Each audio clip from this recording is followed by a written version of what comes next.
Hello students, welcome to biology class. I am your biology teacher Meenakshi. In the last video, we discussed three types of animal tissues. The connective tissues, known as the packing tissue, the muscular tissue, which are the contractile tissues, and the nervous tissue, the conducting tissues.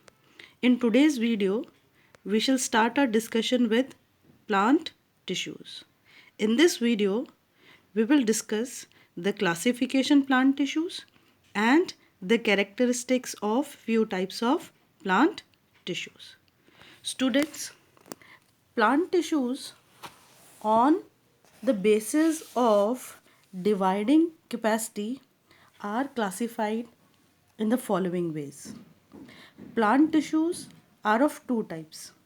There are certain plant tissues whose cells are capable of division throughout the lifespan of the plant. These tissues in plants are called meristematic tissues. Whereas there are the second type of plant tissues that have mature cells and they have lost the capability of division. Their cells do not divide. Such type of tissues in plants are called permanent tissues. Hence, plant tissues are of two types: meristematic tissues whose cells are capable of division and permanent tissues whose cells have lost their capability of division. Now students, meristematic tissues are located in only certain specific regions in the plant body. They are not present throughout the plant body, but there are certain specific regions where we can find meristematic tissues. So based on the location of the plant body, meristematic tissues are of three types: apical meristem, intercalary meristem, and lateral meristem. Now, the permanent tissues are of two types based on the type of cells they are made up of.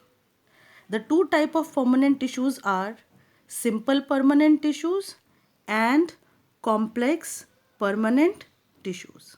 Simple permanent tissues are composed of single type of cells. They contain only one type of cells, whereas complex permanent tissues are composed of more than one type of cells. Now, simple permanent tissues on the basis of functions are of two types.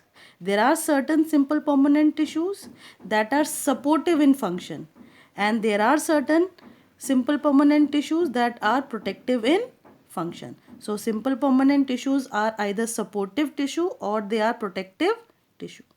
Supportive tissues are of three types: parenchyma, collenchyma, and sclerenchyma. Whereas protective simple permanent tissues are of two types: epidermis and cork. The complex permanent tissues in plants are of two types: xylem and phloem. Let us begin our discussion with the meristematic tissues. Students, as been told to you just now, these meristematic tissues are present only in certain specific regions in the plant body.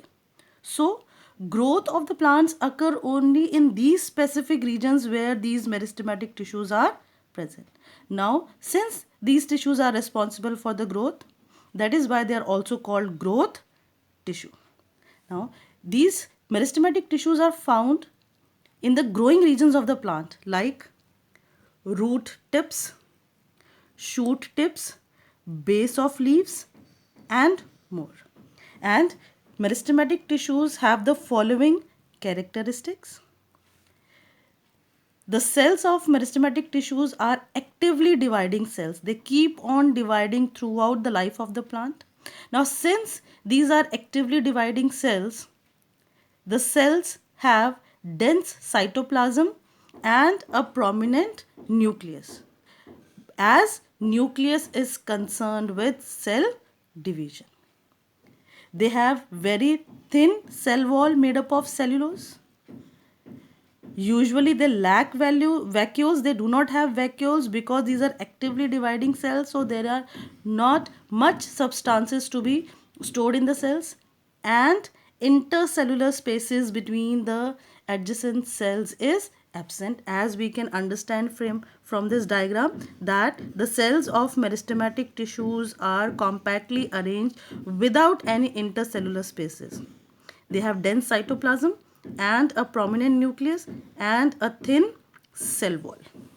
Students, the new cells that are produced by the division of meristematic tissues are initially meristematic, but as they grow, some of these meristematic tissues, they become matured and get differentiated as permanent tissues.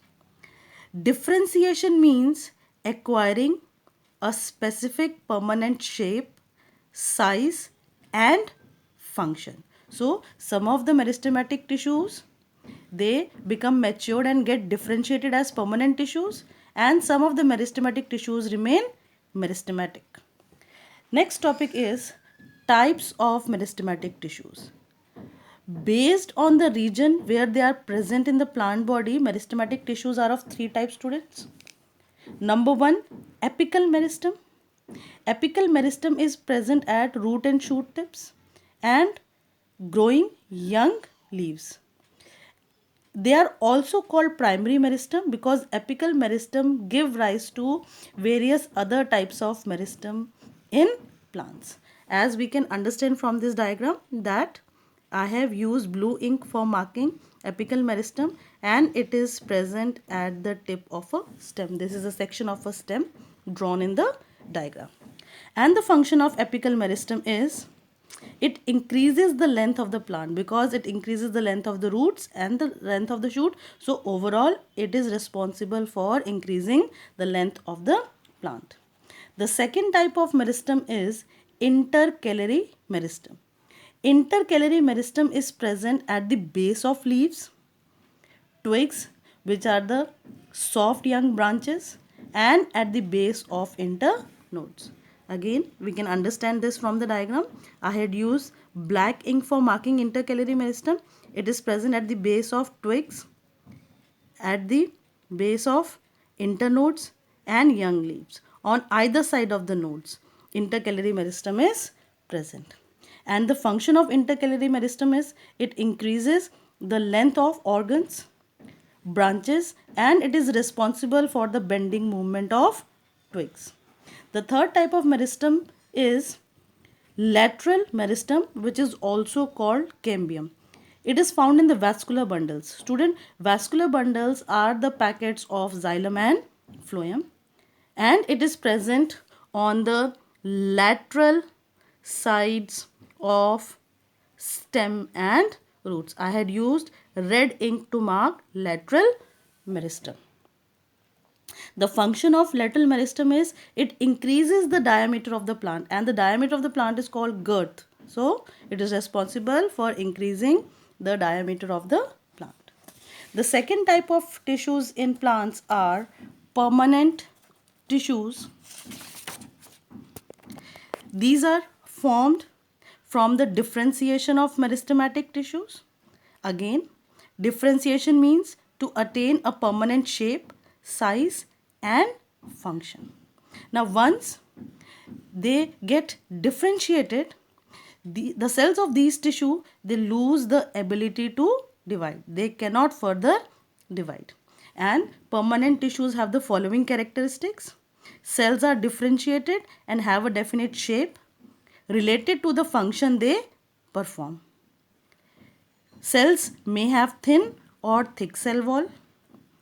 Intercellular spaces between the cells may be present or absent depending upon the type of tissues. Cells may be living or dead, again based on the type of tissue, and vacuoles may be present or absent.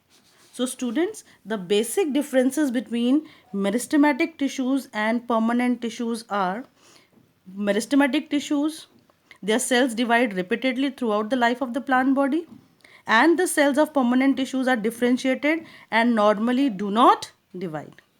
The second difference is in meristematic tissues, intercellular spaces are absent, and in permanent tissues, intercellular spaces may be present or absent depending upon the type of permanent tissue. The third difference is usually vacuoles are absent in meristematic tissues, whereas vacuoles may be present or absent in permanent tissues. The cells of meristematic tissues have dense cytoplasm, whereas in permanent tissue, the cells have a thin layer of cytoplasm around the vacuole. It means the central position of the cell is occupied by the vacuole, which pushes the cytoplasm towards the periphery of the cell. The fifth difference between meristematic tissue and permanent tissue are the cells of meristematic tissues are always living cells, and the cells of permanent tissue may be living or dead, again based on the type of permanent tissue. And the last difference between meristematic tissue and permanent tissue is cell wall is thin in meristematic tissue, whereas the cell wall may be thin or thick in permanent tissues. Students, the assignment related to the topics that we have discussed today are available on your school website. You are required to answer those questions in your biology notebook. You are required to draw diagrams with pencil. Please do not use sketch pens for outlining the diagrams. In the next video, we shall discuss the simple permanent tissues in detail. Thank you very much.